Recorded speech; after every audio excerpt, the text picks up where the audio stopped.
आप देख रहे हैं चंपारण टुडे और मैं हूं राजू सिंह। और आज हमारे साथ दो पत्रकार हैं और आज का हमने विषय चुना है आग लगी, जो 25 तारीख की घटना है। सुबोध पंडित के घर पे जो आग लगी थी, स्टेट बैंक के पास जो घर है उसमें, इसके कई बिंदुओं पर हम चर्चा करेंगे। आग लगी तो कैसे लगी, आखिर लोगों की मौत क्यों हुई, क्या इसमें किसी ने आग लगाया, क्या बिजली से आग लगी, क्या गैस ब्लास्ट हुआ, इन सभी बिंदुओं पर चर्चा करेंगे। साथ ही अस्पताल प्रबंधन पर भी हम लोग बात करेंगे। और इसके लिए हमारे साथ मौजूद हैं हमारे साथी पत्रकार, जिन्होंने आग लगी में भी काफ़ी मेहनत कर, काफ़ी जद्दोजहद कर कुछ लोगों की जान बचाने का प्रयास भी किया, हालांकि कुछ लोग बचे भी उसमें। तो सबसे पहले हम परिचय करा देते हैं। हमारे बगल में है रोशन जी, जो एक पत्रकार हैं और एक युवा पत्रकार हैं, साथ ही होनहार युवा भी हैं। इसके बगल में सुमन जी हैं और इनका परिचय हमें लगता है कि देने की जरूरत नहीं है, क्योंकि काफ़ी कई वर्षों से पत्रकारिता में जुड़े हुए हैं और इनकी लेखनी भी काफ़ी दमदार रही है पूर्व से ही, और कई अखबारों में इन्होंने अपना योगदान दिया है और आज भी ये पत्रकारिता से जुड़े हुए हैं। तो सबसे पहले स्वागत है रोशन जी आपका और दिलीप जी हमारे चैनल चंपारण टुडे में। आपका स्वागत है सर। सबसे पहले हम चर्चा करेंगे जो घर है उस घर के संबंध में। जैसा कि हम जानते हैं, शहरी क्षेत्र में घरों के लिए काफ़ी कम जगह होता है और उसमें ही घर बनाना होता है। घर में कहीं साइड से या कहीं से भी जगह छोड़ने की कोई गुंजाइश नहीं होती है, खिड़की वगैरह नहीं होता है। तो पहले तो हम यह चर्चा करेंगे, जो हमारे वरीय पत्रकार हैं सुमन जी। सुमन जी, पहले हम लोग इस पर चर्चा करेंगे कि क्या अगर पहले जानकारी मिलती तो क्या जो उसमें फंसे लोग थे, 3 लोग की जो मौत हुई, क्या उनको बचाया जा सकता था, या क्या वजह है कि उनकी मौत हुई, या आग कैसे लगी, इस पर थोड़ा सा, चूँकि आप भी गए थे उस दिन घटना स्थल पे, आप भी मौजूद थे, तो क्या कारण लगता है, कैसे मतलब आग लगी और क्या वजह है कि लोगों को बचाया नहीं जा सका? देखिए, घटना तो कोई अनायास ही होता है, लेकिन घटना होने के बाद जब लोगों को पता चलता है तो सुरक्षात्मक उपाय अपनाते हैं, लेकिन कहीं सुरक्षात्मक उपाय में विलम्ब हो जाती है तो घटना बड़ी हो जाती है। बीते दिनों जो अगलगी हुई, इसका उदाहरण है। सब लोगों ने अपने अनुमान से समय का ज्ञान दिया। कोई कहा 3 बजे के आसपास लगी, कोई कहा 6 बजे के आसपास लगी, कोई बोला 5 बजे के आसपास लगी, लेकिन जिसने भी देखा तब तक अगलगी हो चुकी थी, जिसकी जानकारी परिवार के सदस्यों को नहीं हो पाए। यदि समय पर परिवार के सदस्यों की जानकारी हो जाती और संकीर्ण जगहों में यदि घर नहीं होता और इससे निकलने का कोई माध्यम दूसरा होता, तो उस दिन 3 लोगों की जान को बचाया जा सकता था, अन्य को जख्मी होने से बचाया जा सकता था। लेकिन समय अभाव में और संसाधन के कमी के कारण सभी लोग अपने आंखों के सामने घटना को देखते रह गए, लेकिन इन तीनों को किसी प्रकार का मदद ढंग से नहीं मिल पाया, जिसके कारण इन लोगों में से 3 की जान जो है चली गई। अच्छा, एक बात सामने आ रही है कि जैसे मेन गेट जो था वो पर ताला बंद था, तो इस पर क्या कहेंगे? देखिए, गेट तो अक्सर लोग सुरक्षा के दृष्टिकोण से ही बंद करके रखते हैं, क्योंकि घटना अचानक हो जाए ठीक है, लेकिन ऐसे अधिकांशतः घर हैं जो अपने सुरक्षा के दृष्टिकोण से घर में ताला वगैरह या जो भी हो संसाधन उपलब्ध करके रहते हैं। लेकिन कभी कभी घर के मुख्य दरवाजे को बंद करना भी प्राण का संकट के कारण बन जाता है। और यदि कोई आदमी घर भी बंद करते हैं तो उसके चाबी का रखाव इस जगह पर होना चाहिए कि इजी गोइंग आदमी हाथ बढ़ावे और उसका हेल्प समय पर ले सके। काश उस दिन भी उस परिवार को इस चीज़ का ज्ञात होता तो इतनी बड़ी घटना उनके साथ नहीं होता। इसलिए दूसरी बात है कि बिजली हो, गैस हो, घर में पेट्रोलियम पदार्थ वाली गाड़ी हो, सब पर निगाह घर के सदस्यों को होना चाहिए कि इसके आसपास किसी आग का व्यवस्था न हो अथवा भविष्य में किसी तरह का तार टूट कर गिरे तो इसका असर इस पर न हो, इसका ख्याल रखना होगा यदि बड़ी घटना से बचना है तो।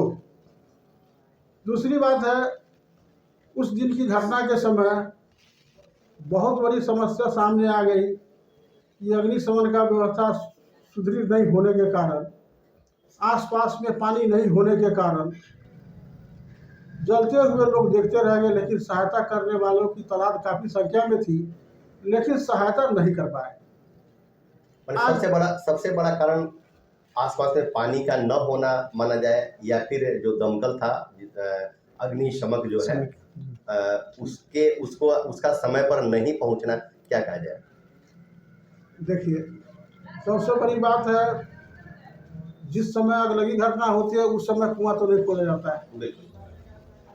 जो सरकारी संसाधन है, जो सुरक्षा के लिए सरकार के द्वारा मुहैया कराया गया है, उसी पर ज़्यादा लोगों का फोकस होता है।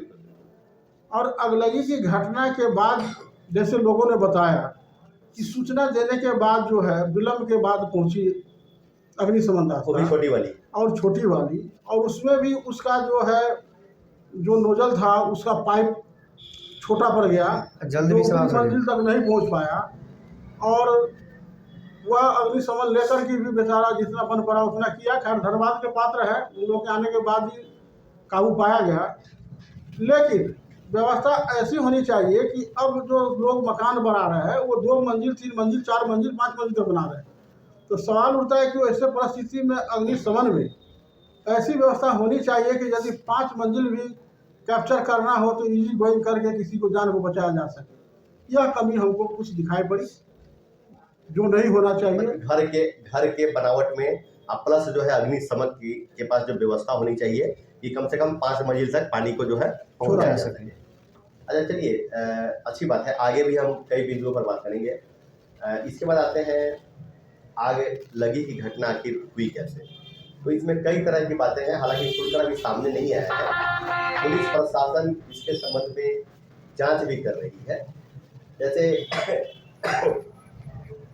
एक बिंदु जो पहला बिंदु सामने आया है बिजली का शॉर्ट सर्किट, तो रोशन जी क्या कहेंगे? बिजली का शॉर्ट सर्किट माना जाए, कहीं से आ रहा है गैस ब्लास्ट, कहीं से आ रहा है कि नहीं आग लगाया गया, तो प्रथम दृष्टया क्या लगता है कि आग लगाया गया, गैस ब्लास्ट या शॉर्ट सर्किट? मतलब देखने में क्या लगता है या आम लोगों के मुंह से क्या सुनने में? यहाँ ये सब तो पहले जांच का विषय है, हम लोग बताने के लिए कुछ भी बता दें, लेकिन जब तक जांच नहीं होती है तब तक हम लोग कुछ क्लियर नहीं कर सकते। लेकिन जो वहाँ पर हम लोग उस दिन पहुँचे हुए थे तो वहाँ पर जब जो भी स्थानीय लोग बता रहे थे तो शॉर्ट सर्किट ही बता रहे थे। लेकिन एक बात आया है सामने, जो नीचे दुकानदार थे उनका कहना है कि उनमें बिजली कनेक्शन नहीं। हाँ, ये भी सुनने में है। चलिए, लेकिन एक चीज़ और सामने आ रहा है कि घर वाले निकल जाते हैं, घर वह आग प्लास्टिक का नहीं होता और अधिक मात्रा में धुआं नहीं होता, तो लोगों को देखने में सहूलियत होता और वे किसी न किसी रास्ते, छत के रास्ते या कूदकर अपनी जान बचाने में कामयाब होते हैं। तो इस पर क्या कहेंगे? प्लास्टिक, रुई, क्या इस सबसे बचना है? जैसे आपने बताया पेट्रोलियम पदार्थ, तो इस पर क्या कहेंगे? देखिए, सबसे पहले तो हम लोग कहना चाहेंगे कि घटना दुर्घटना कोई कह के नहीं आता है। बिल्कुल ठीक है, घटना दुर्घटना कहीं भी अनान्यास होता है, लेकिन घटना घटने के बाद इस बिंदु पर विचार किया जाता है। कई तथ्यों पर जो है लोग अपना ध्यान आकृष्ट करते हैं कि इतनी बड़ी घटना हुई कैसे। बिल्कुल। इससे इसे भविष्य में बचा कैसे जाए? भविष्य में बचा जाए कैसे, कारण क्या था। लेकिन जिस अगलगी घटना में कई तरह की बात आती है, वहाँ अपने स्तर से हम लोग कुछ कहेंगे तो अतिशयोक्ति होगी। चलिए, चूंकि मामला कानून के दायरे, जांच के दायरे में है। बिल्कुल। अब तो घोड़ासहन वासी को केवल प्रशासन के ऊपर निगाह है कि उनके जांच में क्या निकल कर क्या आता निकल है। जाता है, बिल्कुल ठीक है। इससे ज्यादा इस पर हम कुछ नहीं कहना चाहेंगे। नहीं, जैसे प्लास्टिक का स्टॉक या पेट्रोलियम का स्टॉक, जैसा कि एक बहुत पहले की घटना है बाजार की, शायद पेट्रोल या स्पिरिट जो भी आग लगा हो। दूसरी घटना एक और ब्रह्मादास मठ के निकट की है, और तीसरी घटना ये जो घटी है जिसमें काफ़ी जो है, जैसे प्लास्टिक का स्टॉक करना या प्लास्टिक में आग लगना, एक जैसे जिसको बचाया भी जा सकता है उसको नहीं बचाया जा सका। क्या इसके पीछे प्लास्टिक ही वजह है, मतलब जलन, जो ज्वलनशील पदार्थ है उसमें गंधीव तो धुआं। हाँ, तो आप- क्या एक कारण इसको ही माना सकता है कि अगर आप प्लास्टिक जिन नहीं होता? बातों का जिक्र कर रहे हैं, उन घटनाओं के तह में जाइए तो देखिए, चाहे वह ब्रह्मादास मठ के नदी घटना घटा हो, चाहे बाजार में अन्य कहीं घटना घटा हो, जिसमें पेट्रोलियम पदार्थों को काफ़ी मात्रा में इकट्ठा किया गया था। पेट्रोलियम पदार्थ के इकट्ठा होने के कारण भूलवश उसमें आग लगी, जिसका बहुत बड़ा खामियाजा जो इस परिवार को भुगतना पड़ा। हालांकि इसमें कैजुअल्टी नहीं हुई, लेकिन वह जो भयावह स्थिति थी उससे लोगों को रूह कांप गया था। लेकिन इसके बावजूद भी लोग जब सीख नहीं ले पाते हैं, तो उस परिस्थिति में भगवान ही मालिक है। जैसे ज्वलनशील पदार्थ केवल पेट्रोलियम पदार्थ ही नहीं होता है, बहुत ऐसे पदार्थ हैं जिनका आग बहुत देर तक रहता है और वह खतरे को काफ़ी बढ़ा देता है। जैसे प्लास्टिक का एकत्रीकरण, रुई का एकत्रीकरण, ऊनी वस्त्रों का एकत्रीकरण, आदि आदि पदार्थ है। आजकल जो फूड पैकेज आ रहा है प्लास्टिक कोटेड, आप देख सकते हैं बाजार में एक फूड पैकेट की दुकान में आग लगी थी, काफ़ी भयावह स्थिति थी, और उसमें जो टोटल सामान ज्वलनशील पदार्थ रखा होता है, वो चॉकलेट हो, चाहे कुरकुरे हो, चाहे जो हो, सारा सामान ज्वलनशील रखा हुआ है, जिसका खामियाजा उस गरीब परिवार को भुगतना पड़ा। इसलिए यदि इस तरह का कारोबार भी करते हो, चाहे इस तरह का एकत्रीकरण को अपना गोदाम भी रखते हो, तो उसके लिए सुरक्षा का व्यवस्था जरूर रखें, जो कि समय पर काम आ सके। चलिए, तो हो गई आग की बचाव के लिए कि हम क्या करें और क्या ना करें। अगर ऐसा जरूरी ही है तो कम से कम उसका उपाय भी उसके आसपास जरूर रखें। रोशन जी, हम एक चीज कहना चाहेंगे, उस दिन आप थे और जो पीड़ित थे उनको निकालने में आपने काफी मदद भी किया था। जी सर। तो एक चीज हम जानना चाहेंगे कि आखिर ये जो लोग जो गिरे हुए थे, पड़े हुए थे छत पर, किस पोजीशन में थे और कहाँ गिरे हुए थे? जैसे जब आग लगी तो हम लोग पहुँचे वहाँ पर, रिपोर्टिंग के लिए पहुँचे हुए थे हम लोग। लेकिन देखे जब कि एक आदमी वहाँ से कूदा हुआ था, और कूदने के बाद वो बोला कि मतलब उसमें और आदमी फंसा हुआ है। तो हम लोग वहाँ के स्थानीय लोगों के साथ मतलब उसको दीवार को तोड़े हम लोग। और तोड़ने के बाद पता चला कि वो जो है पैसेज होता है, पैसेज में सभी व्यक्ति गिरे हुए थे, और धुआं से पूरा रूम भरा हुआ था। जहाँ हम लोग दीवार तोड़ रहे थे वहाँ पे धुआं निकल रहा था, और इतना रूम अंधेरा हो गया था धुआं से, और दीवार भी मतलब पूरा ब्लैक हो गया था कि वहाँ पे जो भी नज़दीक में भी था कोई वो मतलब व्यक्ति उस दिखाई नहीं दे रहा था। जैसे दीवार तोड़ने के बाद भी हम लोग मतलब थोड़ा देर के बाद जैसे पानी मारने के बाद दिखाई दे रहा था हाँ यहाँ पर आदमी है। उसके बाद हम लोग वहाँ से दिखाई दे रहा था, उसको निकाल कर और हॉस्पिटल में पहुँचा रहे थे। मतलब ये सब धुआं से ना, हमको उम्मीद है कि मतलब धुआं इतना भर गया था कि मतलब वह धुआं से बेहोश होकर गिर गया था, और फर्श भी इतना गर्म हो गया था, बहुत ही गर्म हो गया था। अच्छा, आप जब गए तो आप जूता या चप्पल पहने होंगे, फिर भी आपको गर्मी महसूस, ठीक है? तो इसे यह अनुमान लगाया जा रहा है कि हालांकि किसी के बदन के किसी का कपड़ा नहीं जला हुआ था, कुछ लोगों को छोड़ करके, क्योंकि उठाने पठाने में जो कपड़ा फटा हो या जो भी हो, मैंने अधिकांशतः लोगों के कपड़े ठीक ठाक थे, लेकिन पैर जो थे, पैर के चमड़े जो है आग से जैसा लग रहा है कि जो है पक गए थे, थोड़ा पक गए थे। तो अच्छा, क्या लगता है कि जो अंदर घिर गए थे, क्या उन्होंने भागने का प्रयास किया, ऊपर जाने का प्रयास वे लोग कर रहे थे, माने किस तरह से पड़े हुए थे, या फिर नीचे उतरने का प्रयास कर रहे थे, या फिर बीच में ही थे? नहीं देखिए वहाँ जब अनुमानतः अनुमानतः देखिए वो सभी व्यक्ति जो भी गिरे हुए थे ना पैसेज में गिरे थे, वे भी अपने रास्ता खोज रहे थे निकलने के लिए, लेकिन उनको और दिखाई नहीं पड़ उनको रहा था। दिखाई इतना धुआं, जो विषैला धुआं था, हाँ, हाँ, हाँ। पूरा गर्म, धुआं भी गर्म था, अच्छा, इसलिए उनका भी शरीर भी थोड़ा मतलब थोड़ा इस चीज़ के आया था, अच्छा। जिसके कारण से मतलब बेहोश भी हो गए थे और पैर भी तो जला हुआ था, क्योंकि फर्श जब गर्म हो गया था पैर भी जल गए थे। अधिक जो भी व्यक्ति गिरे हुए थे वो पैसेज में गिरे थे, वो निकलने की कोशिश कर रहे थे। अच्छा, आग इतना विकराल था कि हमें लगता है कि जो छोटी वाली दमकल आग बुझाने आई थी, उस समय तो कोई लोग अंदर गए नहीं थे। हाँ उस समय जब नहीं गए। बड़ी गाड़ी आई, आग पर बहुत हद तक काबू पा लिया गया, फर्श पर जब पानी वगैरह डाल दिया गया, तब आप लोग घुसे थे अंदर जो। हाँ वहाँ पे जैसे कि बड़ी वाली जब गाड़ी आई तो वहाँ पे दीवार उधर से बगल के छत से तोड़ा गया, और उसके बाद उधर से पानी मारा गया। अच्छा, ठीक है, उसे पानी मारने के बाद तब दिखाई दे रहा था, जब धुआं निकल रही थी और फिर पानी मारने के बाद दिखाई दे रहा था थोड़ा थोड़ा, तो पता चला कि यहाँ पे आदमी है, तो उसके बाद निकाला जा रहा था। अच्छा। अंदर जो बेड थे, बिछावन या कपड़े जो थे, क्या जले थे या नहीं जले थे? नहीं अंदर बेड अब हम लोग नहीं देख पाए, मतलब इनका जो भी व्यक्ति गिरे हुए थे, पहला उद्देश्य था कि पहले जो लोग हैं हाँ उनको वही बचाया जाए, उसको निकाला जाए। उसको निकाला जाए। चलिए यहाँ तक तो चलिए अच्छी बात है। वहां से जब लेकर गए लोग हॉस्पिटल में, जैसे फर्स्ट पर्सन जो जंप किया सुबोध पंडित, तो उनको कैसे लेकर हॉस्पिटल में कैसे पहुंचाया गया? नहीं हम लोग गए वहाँ पे, तब तक मतलब सुबह पर मतलब फांद चुके, कूद चुके थे वहाँ से, अच्छा, और वहाँ पे गिर चुके थे, तो उसके बाद उनको हॉस्पिटल, मतलब जो हॉस्पिटल से एम्बुलेंस आया था, एम्बुलेंस से उनको भेज दिया गया था। अब नहीं, सुबोध पंडित को एम्बुलेंस से भेजा गया या उसके बाद वाले लोगों को एम्बुलेंस से भेजा गया? क्योंकि सुबोध पंडित बहुत पहले कूद चुके थे वो।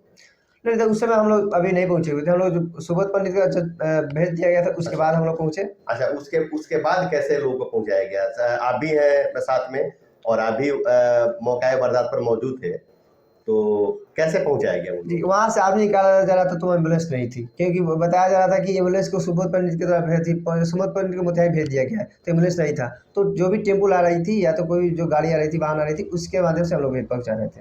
अच्छा, मतलब पहला उद्देश्य यह था कि एम्बुलेंस हो न हो, जैसे भी हो, अस्पताल पहुँचा पहले इन लोगों को बचाया जाए। ठीक है, चलिए अब आते हैं हॉस्पिटल में। हॉस्पिटल में पहुंचने के बाद या उन लोगों को पहुंचाने के बाद किस टाइप का ट्रीटमेंट दिया गया? सुमन सर, मतलब क्या जानकारी है आपको, कैसा ट्रीटमेंट जो है उन लोगों को मिला? हॉस्पिटल में कई तरह की बात सामने आ रहा है। आरोपों का दौर भी चला, बिल्कुल, अस्पताल प्रशासन पर भी क्वेश्चन किया गया, बवाल भी हुआ।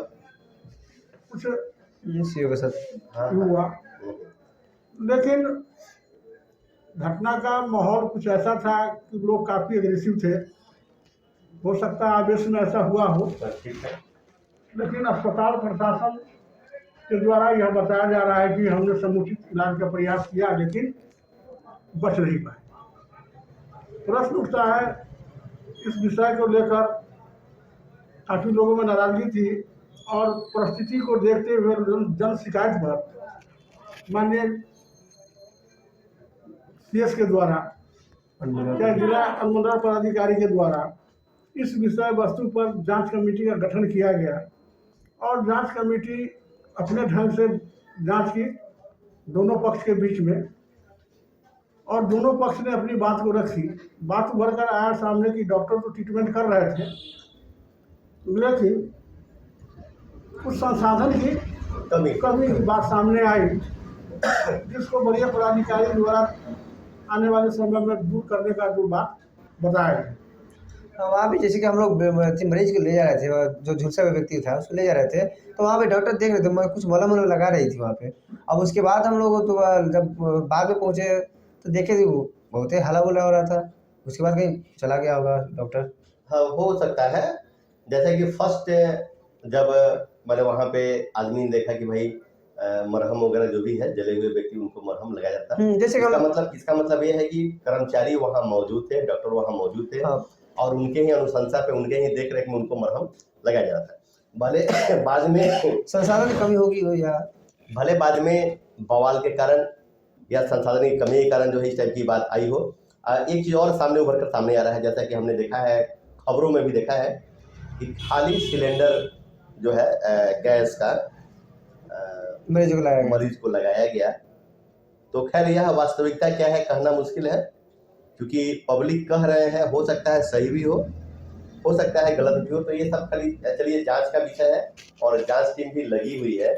अंत में हम यह कहना चाहेंगे, क्योंकि वरीय जो है, हम थोड़ा सा रोशन जी से बात करना चाहेंगे।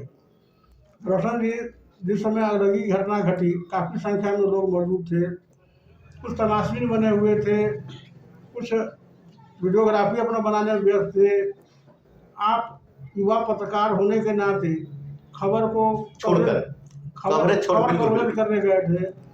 कवरेज छोड़कर आप पीड़ित परिवार को मदद करने में लग गए। आखिर आपके मन में यह कैसे उत्पन्न हुआ कि अपनी खबर को छोड़ के हम उनका मदद करें? सब पेशा अलग बात होता है। जब बिजनेस कोई काम, सब कोई ना कोई आदमी कोई ना कोई काम करते रहता है, लेकिन हम भी मीडिया वाला काम कर रहे थे, पत्रकारिता करने के लिए वहाँ पहुँचे हुए थे। तो हम सोचे कि पहले पत्रकारिता बाद में हो सकती है, या तो बाद में वीडियो बना सकते हैं, लेकिन पहले जो आदमी फंसा हुआ है उसको निकाला जाए। चलिए इसमें तो धन्यवाद के पात्र हैं आप, जो है कि पहले आपने इसको छोड़ करके पहले सोचा कि पहले किसी की जान बचाई जाए, क्योंकि खबर यह नहीं भी चलती है आपके चैनल पर तो कोई ये नहीं है, लेकिन अगर जान बच जाती है आपके मेहनत से तो आपने पहले यह सोचा। हम सबसे मानव कल्याण ही सबसे पहले उसको प्राथमिकता देना चाहिए, उसके बाद ही कुछ और है। चलिए राजू भाई, हम एक बार कार्यक्रम समाप्त होने से पहले कहना चाहेंगे, अब जाड़ा की मौसम शुरू हो गई है, और जाड़े के मौसम में ऐसा घर नहीं है जहां अलाव की व्यवस्था नहीं होता है। बहुत तरह का घर है जो अलाव के सारे ही जीवन अपना व्यतीत करते हैं, और इसी बीच भूल हो जाती है और बड़ी घटना हो जाती है। तो कम से कम हम लोग ये अपील करें लोगों से कि जो घटना घटी है उसको देखकर हमारे क्षेत्र के लोग कम से कम शिक्षा लें, और इस जाड़े की रात में जब भी अलाव अपने लिए जलावे, गैस सेकने का काम करिए, उसके बाद जो है या तो चूल्हे की आग हो, अथवा घर में जलाया गया मच्छर अगरबत्ती हो, या घूर हो, अथवा अलाव का व्यवस्था जो किया गया है जो भी हो उसको कम से कम अपने देख रेख में पूरी तरह से जो है समाप्त करके ही बिछावन के अंदर में जाए, जिससे कि उनके परिवार के साथ कोई बुरी घटना ना घटे। चलिए बहुत बढ़िया जो है कई बिंदुओं पे बात हुआ, और हम लोग लगभग अंतिम कगार पे हैं। और जैसा कि हमारे वरीय पत्रकार सुमन जी ने बताया कि कभी भी देखिए ऐसा नहीं है कि आप अलाव न तापें, गैस पे काम न करें, लेकिन सुरक्षा सबसे बड़ी चीज़ है। इसको ध्यान में रखते हुए आप काम करने के बाद में उसको ऑफ करना न भूलें। जैसे गैस है उसको ऑफ कर दीजिए, ठीक है। उसके अलावा अगर आप अलाव की व्यवस्था किए हुए हैं गर्मी के लिए, या हीटर की व्यवस्था है जो भी है, उसको बंद कर दें। संभव हो तो अलाव को पूरी तरह बुझाकर ही आप बिछावन में जाएं, या हर संभव प्रयास करें कि जहां भी इस टाइप की मतलब हो, प्लास्टिक, पेट्रोल, मिट्टी तेल, गैस या प्लास्टिक का सामान जो भी हो, प्रयास करें कि कम से कम एक अग्नि बुझाने का व्यवस्था जो भी हो पानी बाल्टी में रख कर ही सोए।